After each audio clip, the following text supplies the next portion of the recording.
yambaye ikoti, umuntu azakira agaciro yamuze imodoka, umuntu azakira agaciro y'ijuru no mu ruhande rwe, aho ngaho twese cyuma.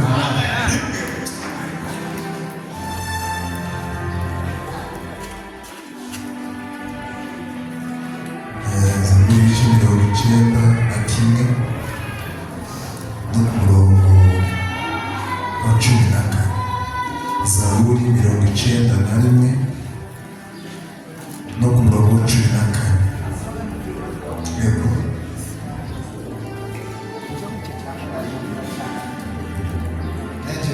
Bwirije muri Burakeye.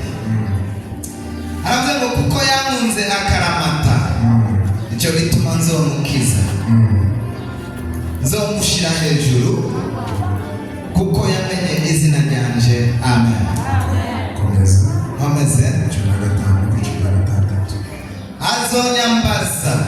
Azonyambaza nanje ndamwitabe, nzobana nawe mu marushwa ndamukize, mu bihe muhe icyubahiro, nzomuhaza kuramba kandi nzomwereka agakiza kanje. Amen. Jambo ryiza.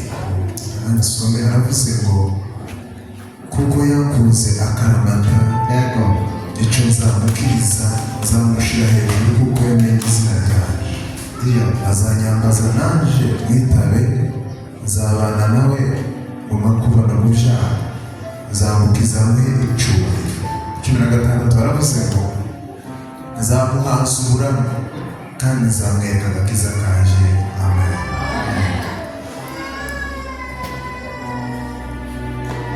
Kuko yakunze akaramata,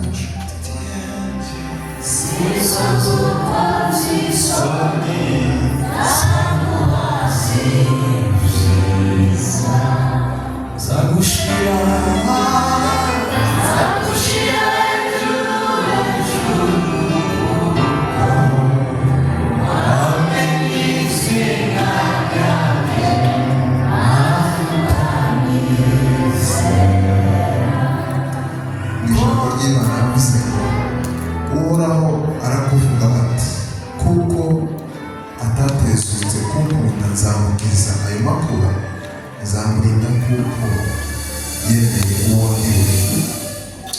Nantabaza nzamutabara, nagira amakuba sizamutererana, nzamukiza akaga muhesha icyubahiro, nzamwitura kuramanyurwe, nzamuha agakiza kanje. Amen. Turamushimiye Mwami Yesu uyu munsi mwiza wo kuzura n'urwego rushasha n'itorero ry'umugambi wawe. Ibyo tubiguhereye icyubahiro cyinshi cyane. Uyu mugambi turawemeye kandi turawuzirikana kuko ari uwawe. Twebwe twigiriyemo nyir'ubwatsi kandi tubikomeye Mwami Yesu. Ducishijwe bugufi iteka ryose, twemera amaboko yawe n'imbaraga zawe. Kora ibitangaza n'ibimenyetso wihesha icyubahiro kuko wabivuze, maze wiremere imitima mishasha y'ugukunda, ureturaniza ibintu byose ukore bishasha. Wewe munsi bizadufata bikatuyobora, bikaduherekeza, bikazatugeza mu bwami bw'ijuru. Turabigushimiye kubikora kandi ukabiduhera ubuntu mu izina rya Yesu. Ndashima Imana kuko Imana yaturinze tukaba turi hano uyu munsi. Imana yawe icyubahiro. Kuwa kane twarabanye tugirana ibihe byiza, twishimiye Imana. N'uyu munsi Imana yemeye ko tuba hano, ntabwo twigeze tubitegura, usibye ko Imana rero yabiduteguriye. Imana ishimwe cyane. Pasiteri Imana umugisha, twakomeje kuvugana, byari bigoye ariko ndashima Imana ko ari Imana. Imana umugisha, revera turabishimiye muri wacu, yigeze no kutugabira inzu. Imana umugisha.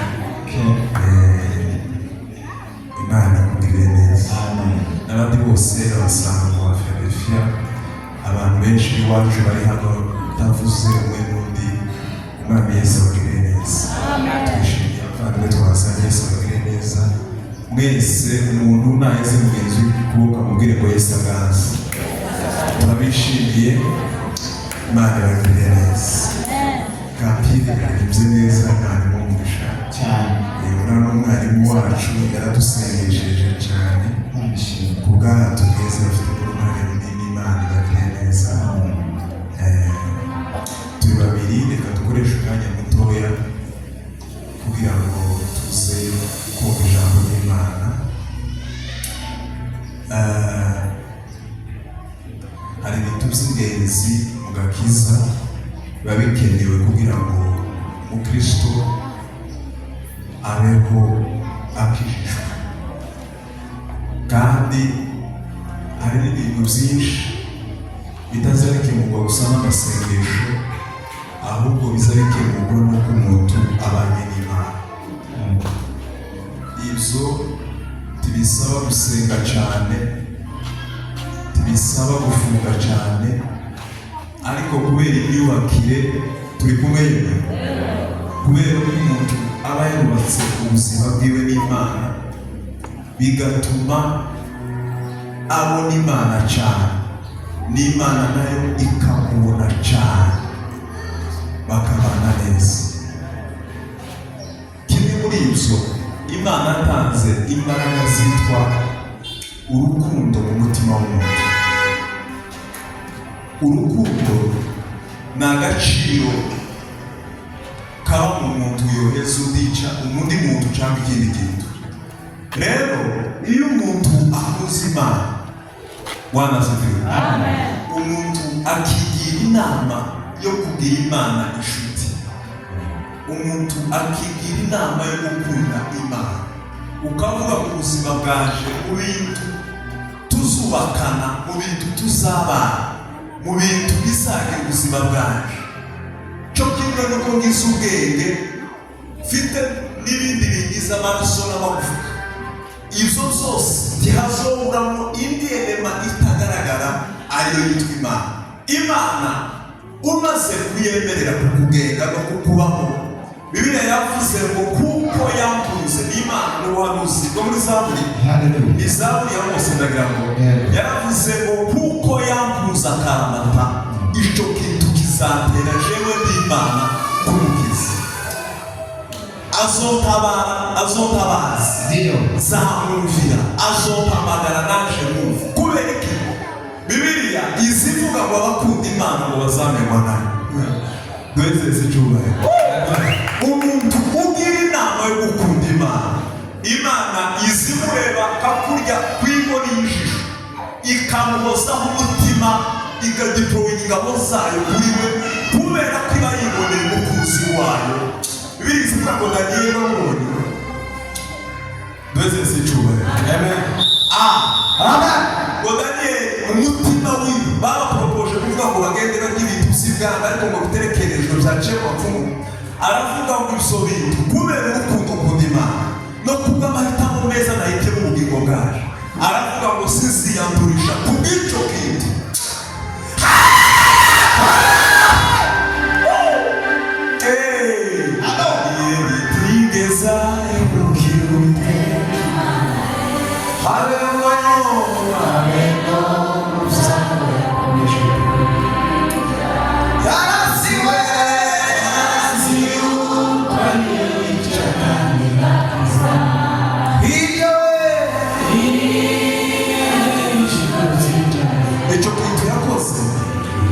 Imana yaguhaye ubwenge busumbuka abandi inshuro icumi.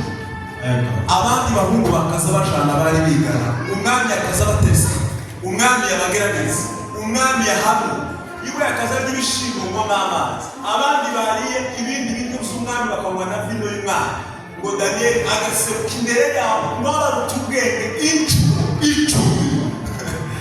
Inshuro icumi. Kubera ko utaragira Imana nta mugisha uzageraho, nta bwiza uzabona, nta bwiza uzagira, nta cyerekezo uzabona.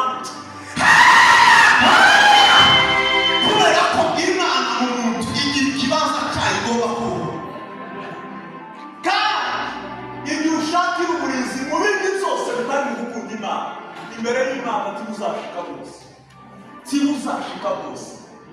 Ariko Mana yaje, Mana yaciri dukunda rero ndahera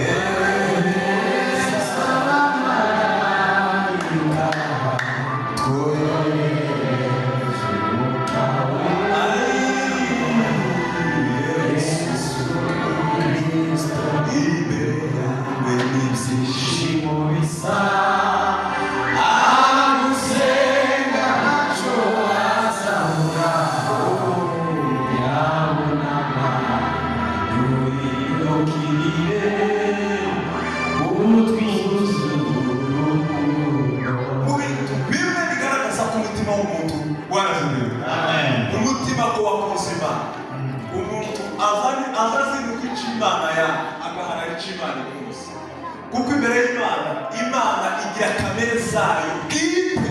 Umuntu wese uyegera, umuntu wese uyikunda, umuntu wese uyishaka, umuntu wese uhora hafi yayo, igomba kumugabiza ku muntu icyambere. Bwana asifiwe. Imana izi guheza urukundo rwayo bwite. Iyo ukunda Imana, Imana izi guheza gukunda. Mufite intambara mu miryango ziruta izabo zizindi. Bwana asifiwe. Kandi zose nta leta zibateye, izo zose nta gisirikare cy'Uburundi, nta polisi. Bwana asifiwe. Nta muntu wo mu rugo woza gusambura ikanisa. Mwese se cyumba. Amen. Bwana asifiwe. Amen. Nta muntu wo hanze yanobase, nta muntu wo hanze wobagereza amacakubiri. Amen. Intambara no kujyana no kutumvikana bose bizabiva mu kubahuriza mu mwuka umwe wa Yesu. Icyo nicyo kiza gisenya imiryango, kizacitsa hasi kanisa rigahora, kigahinambura umugabo agashira, kikerekeza umukobwa iriya, tugakaraba tugarigura, kuko umuntu atazayemerwa wamutumiye muri Philadelphia, umuntu utazayemerwa wamwicaje ku ntebe ziriya, umuntu azayemerwa Imana ihayemere. Bwana asifiwe. Umuntu utazagira agaciro yambaye ikoti, umuntu utazagira agaciro yaguze imodoka, umuntu utazagira agaciro igihe ijuru no mu ruhande rwe, aho ngaho twese se cyumba. Rimwe ariko Mana rimwe ba. Haleluya. Ariko Mana umukobwa umwe wo muri Adana umwe mu bigeze gutarama icyo gihe Apotre Jacques ngo yaramuhaye aragwara bashaka ku bitaro byose barahebura ngo bukeye baratarama ngo umukobwa umwarangije. Abakobwa muracarira, dufite abakobwa bakagera n'imfizi zo muri z'ibirimo byaragoye. Arangije ngo Jacques kujya yicaye bakazabona yamarira karava mu maso y'awa mukobwa bakazayicira mu ndahiro. Uwo munsi niwo munsi yakize. Ubundi abahora hafi y'Imana Imana izibakemurira ibyabo mu buryo bwiza kandi cyane. Turi mu gihe cy'ubuhenebere bugoye, abantu bumva ibintu byose keretse kwegera Imana. Ubu ngubu twese uwo twavuga ngo tuvuge imishinga n'amakuru, uwo twavuga y'amarevera no mu pasiteri yose urayazi yose, ayabahungura ariko wo kubaza isezerano rimwe Imana aguhaye muri aya mezi uba mu isengero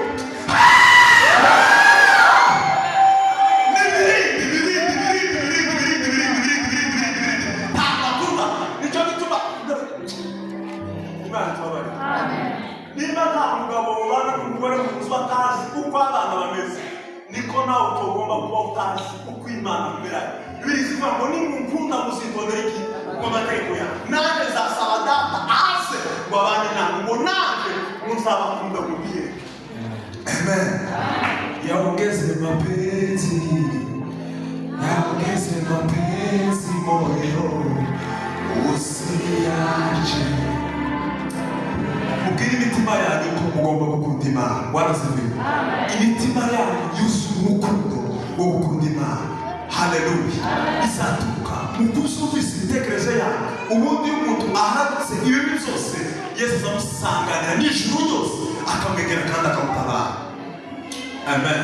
Kuko wakunze akaramata, nicyo nzagukiriza. Sinzagukiriza amaturo, sinzagukiriza inshingano, sinzagukiriza impano, nzagukiriza yuko wamenye izina ryawe maze ukanyizera. Ubushize pastor rero hano gusenga burake. Gusenga burake. Nzaza muri burake batantumiye zizana jenyi. Abantu bazasenga burake. Bwana asifiwe. Kandi sinzobwiriza zose. Ari abagore b'abasitari azaryama ari kuri telefone, uzugira ngo telefone n'imiti bamwandikiye akayisukiraho audio y'iminota nk'irindwi yatanga plan yo kuri YouTube zagenze. Ariko Bwana asifiwe. Ariko abagore bazabibuka kusukira mu bakomera amashyi, abagore bazasukira ahanga,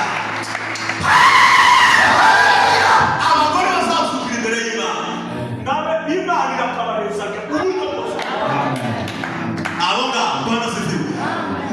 You know what to say Imana ukabona mu bayamahoro arundi Imana yashizeho umutwaro w'ubuzima bwawe. Impamvu utarapfa, impamvu utaragongwa, impamvu utaracika amaguru, impamvu utarasara muri no bujumbura yose twakamuri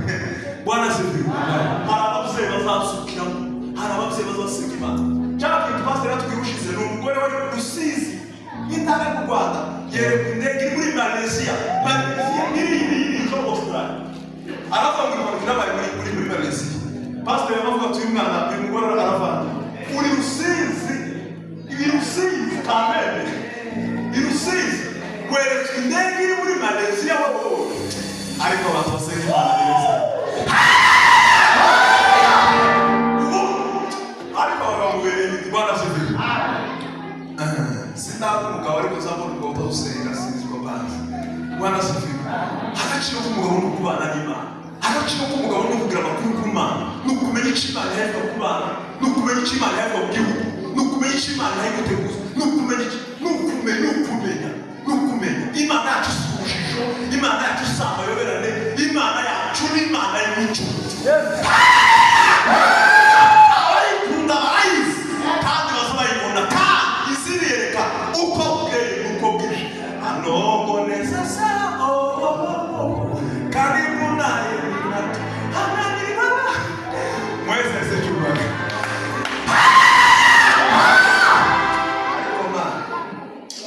Bwana asifiwe. Amen. Mugende mwongere urukundo mukunda Imana. Bibiliya ivuga ngo ibindi byose warabishoboye. Fite icyo mpamvuga ya Philadelphia niki. Nuko baritse urukundo rwawe. Ikiza kwereka ko abantu Imana yagiye rwose. Nuko umuntu azanirwa no gukunda abantu Imana. Umuntu akarota umwana w'umuki. Umuntu akareka gusengera umwana Imana muha. Ni mu mazina. Ukanguwa uwoza. Ntabwo urukundo wo gukunda umwana uzava kuba musaye, urukundo wo gukunda Imana uzava ku Mana. Irika Bwana asifiwe. Amen. Gaspar yigeze kutubwira ijambo aratubwira ngo iyo ari imbere zo gusenga Imana bazagera ku Mana akamara bose bamubera akamara bose basoma. Bwana asifiwe. Kuko compassion n'impuhwe zose bisa biva mu kwegera Imana. Ingeso nziza umugabo witwa Rutayisire mu Rwanda yabaye imbata y'ubusambanyi y'imyaka 6. Kubimbata n'ubwegwa n'ikintu utabishaka. Aravuga ati abwira Imana arabwira ati je bizanambuye kandi bizanananiye maze kuba nawe Imana aramubwira ati kubitsinda kwawe ni kimwe gusa uzahore hafi yanjye ibindi byose bizaba birangiye. Amen. Hafi y'Imana niho hari umudendezo, gukunda Imana no kwegera Imana niho hari amahoro, niho hari agaciro, niho hari ubwiza, niho hari ibyishimo, niho hari amahoro, niho hari umutekano, niho hari umugisha, niho hari ubukire, niho hari byose.